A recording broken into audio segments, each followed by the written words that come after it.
महिला थी।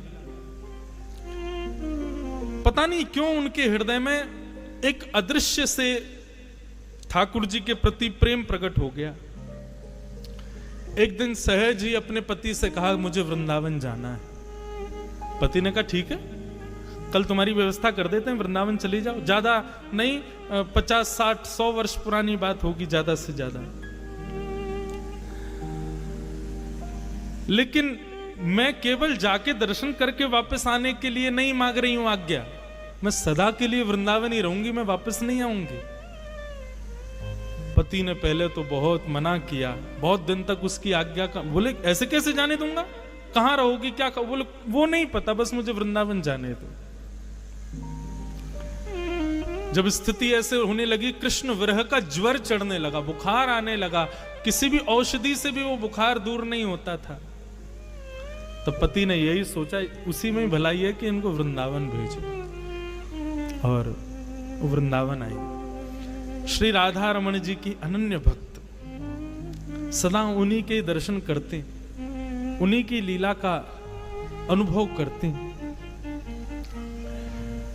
कभी ठाकुर जी स्वप्न में आते, कभी अनुभव में आते, कभी मंदिर में वो दर्शन कर रही होती तो उनको अनुभव होता कि कंधे पे बैठे हैं मेरे और मुझे ऐसे करके देख रहे हैं, ऐसा उनको अनुभव होता धीरे धीरे। लेकिन जैसे ही वो उस अनुभव में प्रवेश करती, ठाकुर जी अंतर्ध्यान हो जाते, उनको ये पीड़ा सहन नहीं होती। और राधा रमन जी से कहती, आप आते ही क्यों जब आपको मिलना ही नहीं है, तो आप मुझे स्वप्न में क्यों दिखते हो जब आपको निरंतर रहना ही नहीं है, तो मुझे स्पर्श करके क्यों जाते हो जब मेरा स्पर्श नहीं आपको करवाना है, तो मत किया करो आप ऐसे। मैं नित्य मंदिर आऊं, आपको देखूं, चली जाऊं, यहीं तक भक्ति रहने दो ना, आप क्यों मुझे पीड़ा देते हो। ये गोपियों की स्थिति भागवत में यही है। नेह किम वद विष जलाप्यया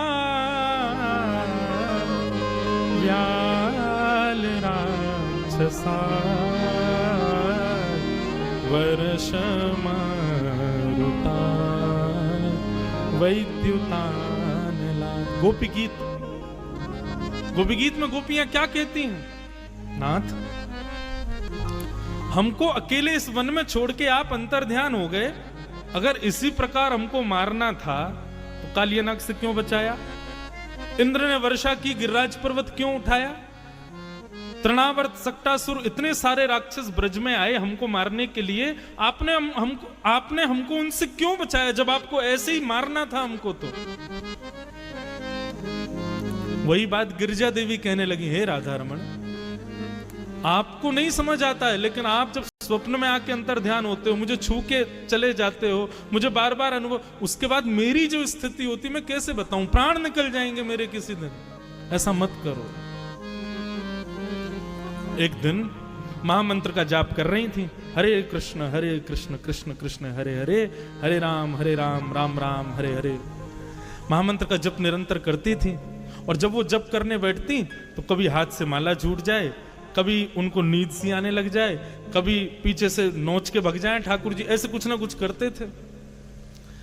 पता नहीं उनके मन में कहां से ये भावना आई, और उन्होंने माला पुनः उठाई और महामंत्र ना करके श्री राधा श्री राधा श्री राधा श्री राधा श्री राधा जपने लगी।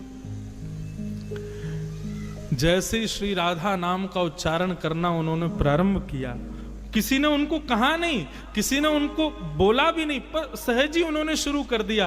क्यों, इस विरह वेदना को श्री जी समझ गई थी कैसे दूर करना है।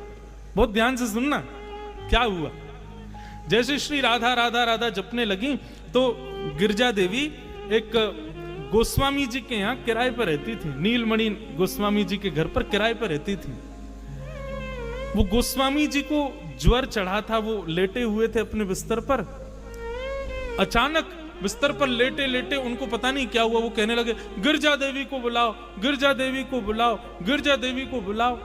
लोग दौड़े दौड़े गए, अरे गिरिजा देवी, गोस्वामी जी पुकार रहे हैं, जल्दी चलो। वो दौड़ करके जैसे ही आई गोस्वामी जी के पास, कहो बाबा।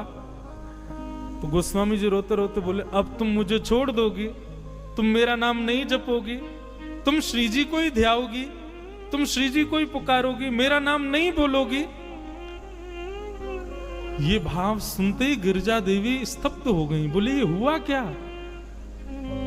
तब उनको याद आया, बोले मैं महामंत्र करते करते श्री जी का नाम उच्चारण करने लगी, इसलिए ठाकुर जी ही इन गोस्वामी जी के मुख से मुझे संकेत कर रहे हैं और विरह व्याप्त करके कह रहे हैं कि मेरा नाम क्यों नहीं ध्या रही हो, मुझे छोड़ दोगी, अब तुम श्री जी की हो जाओगी और सदा उन्हीं की रहोगी, मेरा नाम नहीं ध्याओगी।